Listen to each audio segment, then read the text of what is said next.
Nagbabalik po ang inyong programa, DepED Hour. Sa atin pong Tele-Turuan, isasalang natin ang ika-4 na module sa asignaturang Ingles para sa Season 3 na ihatid sa atin ni Gina Santos ng Kaalibangbangan Elementary School. Sa naturang module po ay tatalakayin ng ating teacher presenter ang paggamit ng relative pronouns sa pangungusap. Tunghayan po natin ang Tele-Turuan.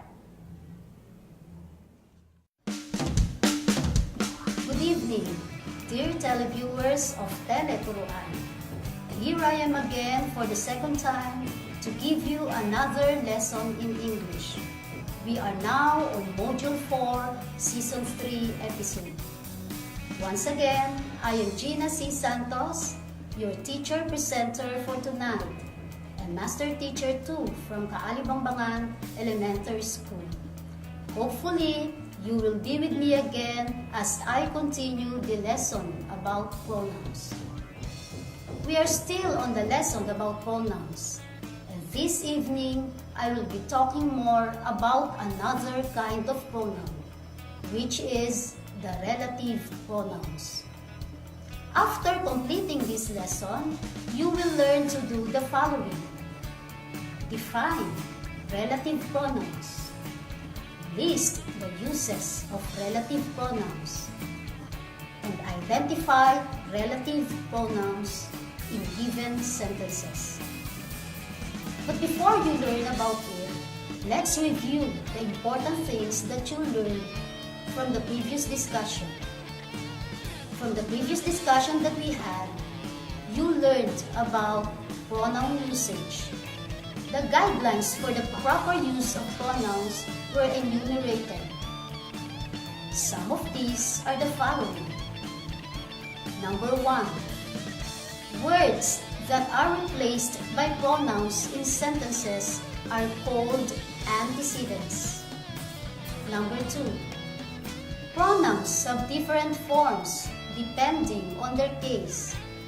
They may be used as subjects like he, she, they, or objects like him, her, them, or possessions like his, her, or theirs.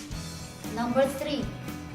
Pronouns must agree in gender, whether it is masculine, feminine, or neuter.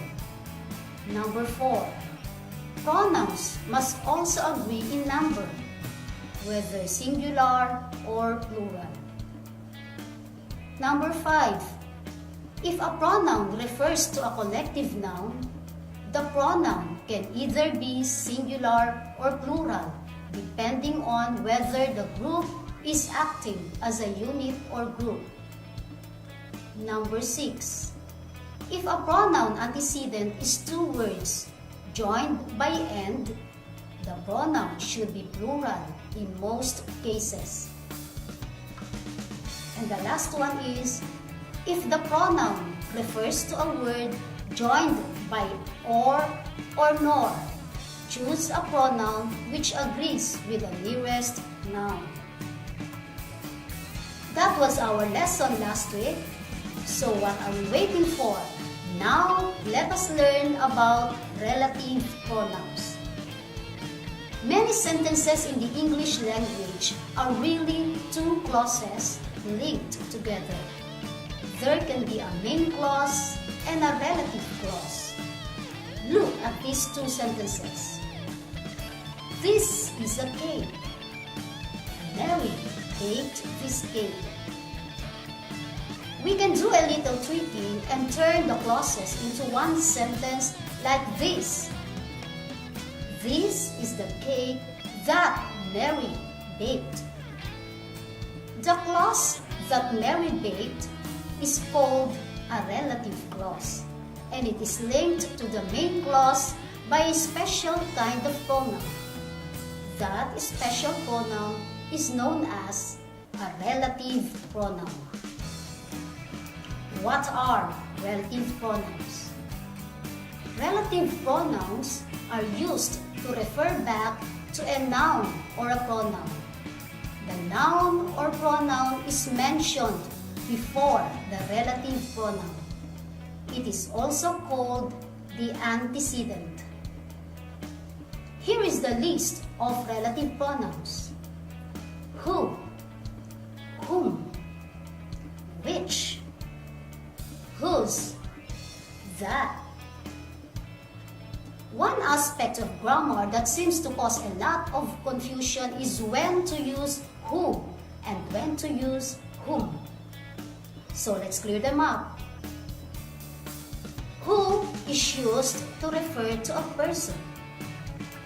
Who is used when the noun referred to is the subject of the sentence. For example, the girl who is wearing pink dress is my classmate. The relative pronoun who is used to refer to the antecedent girl.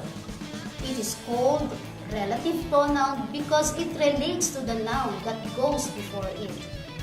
Let's have another example. The woman who was shouting was very angry. Another relative pronoun is whom.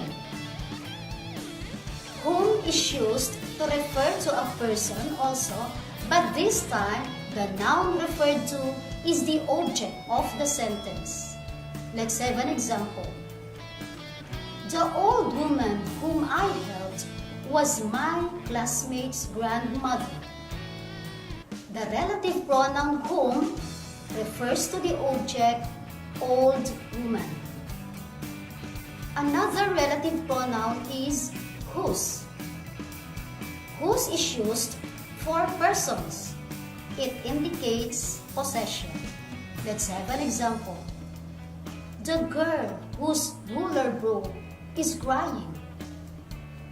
Another example.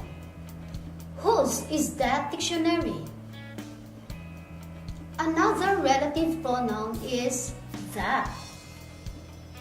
That refers to a thing, person, or animal in defining relative clauses. It can replace who or which. For example, that shirt that I wear is old. Another one. The dog that bit him was huge.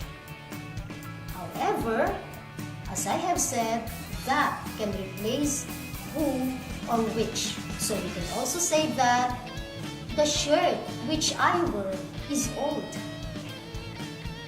The dog which bit him was huge. Another relative pronoun is which. Which is used for a thing or animal. The antecedent is not a person. Let's have some examples. The toy car which he was playing last night was mine. Another one. Did you hear the cat which was screaming all night? So we have looked at the definition and examples of relative pronouns. I would like to pause for a while and I'll be back again after a few minutes to give way to our dear